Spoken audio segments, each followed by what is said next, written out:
If cats hated carriers, then why do they climb into empty boxes at any opportunity? It's not just my cat, right?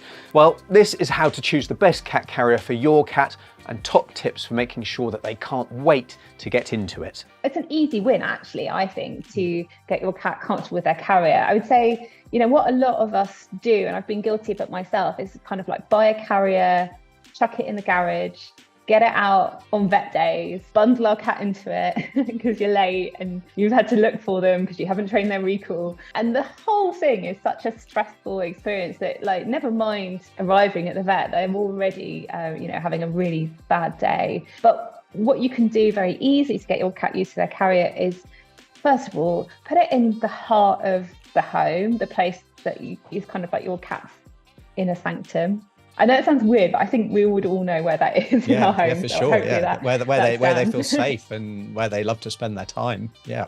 Yeah, exactly. So put the carrier there, open it up, make maybe a breadcrumb trail of treats leading up to it to encourage them to explore it, fill it with their favorite blanket, their favorite toys. When they get into it, give them food rewards or engage them in play or stroking, something they really love. So essentially the carrier becomes like the fun palace. And then over a couple of weeks, once you've established the idea that this is the place where really good things happen, then you can start to think about maybe putting the lid on or maybe closing it. But again, like we talked about with the handling, these need to be baby steps. So if it's a carrier with a zip and you've had the zipped opening open until now, I would say step one is touch the zip. That's it. And then maybe pull it closed an inch and then open it again. And at each stage, again, watching for our cats and making sure they're in the green zone and pairing these new experiences with the things that they find rewarding so that they learn that it's totally cool. That it's yes, it's new.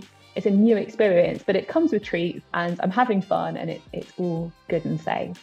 I would also add, actually, if you've been guilty of the garage bundling scenario, maybe if you can consider getting a new carrier so you can kind of start from fresh rather than having to work to undo those maybe bad associations that they've built up. That can help. But even if you can't, you can undo those bad associations just by building up the good associations. So it's doable, definitely. Yeah, but it might take a little bit longer if we're trying to override previous bad experiences. In terms of carrier, Leili, I wonder if you've got thoughts on what the best type of carrier is that cats enjoy and maybe feel safest in, because there's so many different types out there. I mean, I've been a vet for 17 or so years now, and I'm still seeing new designs of carrier that are still horrendous. But what kind of carrier, is really cat friendly in terms of comfort and safety and security when they're in stressful situations because they've got dogs in the waiting room or they've got really loud vehicles or what have you?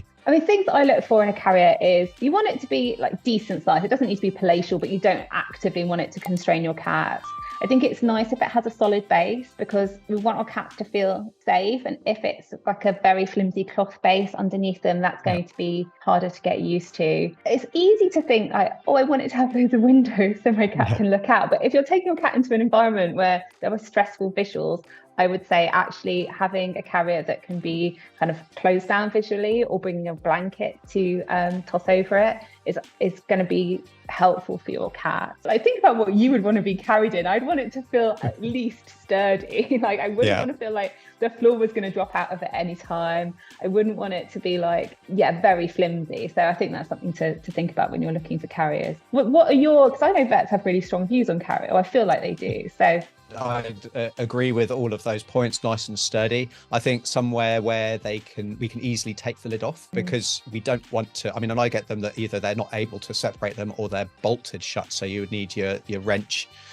to get them apart, which you're never going to do. But you don't want to be reaching into the carrier through that tiny door and then pulling the cat out. That's, really, really counterproductive in terms of them feeling safe and secure. So being able to lift the lid off, being able to easily get back together as well. Just some of these things are full of plastic clips. Yeah, a reasonable size, not too big. I think how we carry a carrier is actually quite important. So they've all got handles at the top, which then swing as you walk, and the cats really don't like that. So actually, quite aside from the fact that you're worried that the handle might break and they plummet to the ground, but also just carrying them kind of like you would a heavy parcel, I guess. So from the bottom, I think is quite a good way, regardless of what carrier we're getting. So yeah, a few thoughts there. I guess a big enough door as well that it's easy to get to help encourage your cat in if they're a little bit more reluctant, shall we say, but never trying to get to the stage where you're kind of cramming them in and ending up battered and bruised yourself. But getting your cat to love their carrier is only the first step in making sure that their next trip to the vet